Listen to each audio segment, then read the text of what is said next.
Hello everyone, welcome to my channel Kyodokan. I'm Ryusei. Today I'm going to introduce Japanese sweets Kudzu kiri. Have you ever tried Kudzu kiri? I'm sure Kudzu kiri is one of the best sweets in summer. The main ingredient of Kudzu is Japanese name of arrowroot. And this product is called Kudzuko, which is made from arrowroot. Kudzuko is similar to potato starch, but some points are different. First, Kudzuko becomes more transparent. And when it is chilled, the shape is kept beautifully and the texture is smooth and chewy. I hope you will experience this unique texture and delicious Kudzu kiri. And then, in this video, I'll also introduce how to make brown honey. Brown honey is called kuromitsu in Japan. Kuromitsu is made from brown sugar, kokuto. The way of making kuromitsu is very simple. Rich taste of kuromitsu goes great with refreshing Kudzu kiri. Okay, first of all, I'll make kuromitsu. This is a package of kokuto. I'll open it. Nice. This is a block type of brown sugar, which is made in Okinawa. The taste of it is deep and complex sweetness. Then, we can use powder type of kokuto instead of it.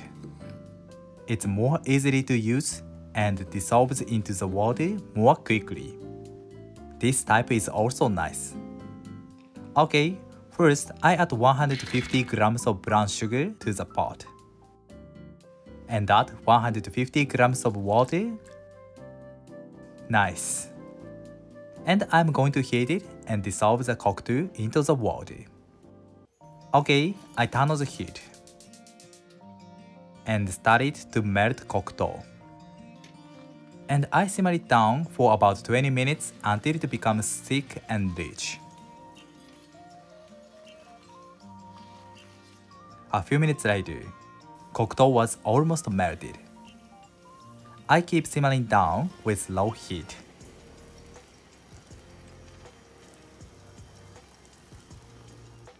"15 minutes later, kuromitsu became thick and rich. When it becomes cool, the texture of kuromitsu becomes harder, so I'll turn off the heat before it reaches the desired consistency. Okay, I add 5 grams of soy sauce and turn off the heat. Nice. I'll transfer it to a container. Okay, I let it cool. Then I'll make Kudzu kiri. This is 20 grams of Kudzu powder. I transfer them to a container. Good. And I add 60 grams of water. Then I start it to dissolve Kudzu powder. I stir it until the powder is melted completely.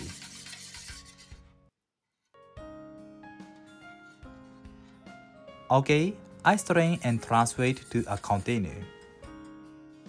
It's important to make a nice smooth texture of Kudzu kiri.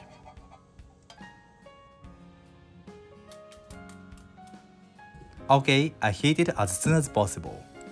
I place it on the surface of the hot water and move it back and forth.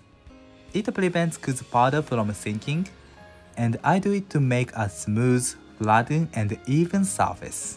So I keep moving same rhythm and motion. I heat it until the surface becomes dry for about 2 to 3 minutes.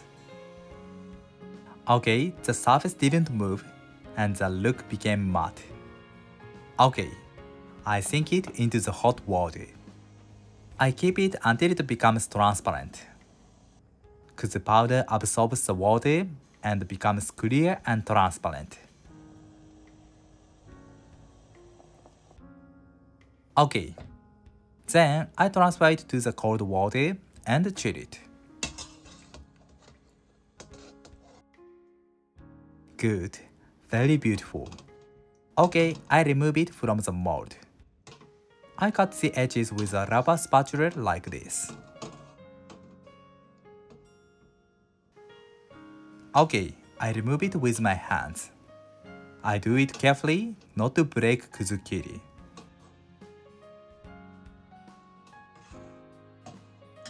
Nice. Perfect. Looks so cool and beautiful. And then I transfer it to a cutting board and I fold it into half. Good. Okay, let's cut it. When we cut it, we should keep the knife wet, not to stick. I wish you would experience the beautiful Japanese sweets, kuzukiri. Okay, I arranged on a bowl.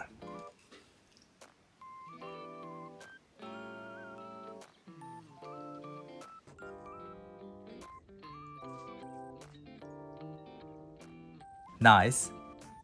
I pour cold water with ice. Then I decorate green momiji on top. Kuzukiri is done. And we usually eat kuzukiri with kuromitsu. I transfer it to another plate.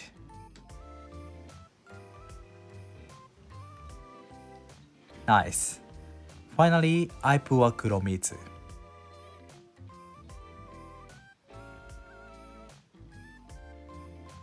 Perfect.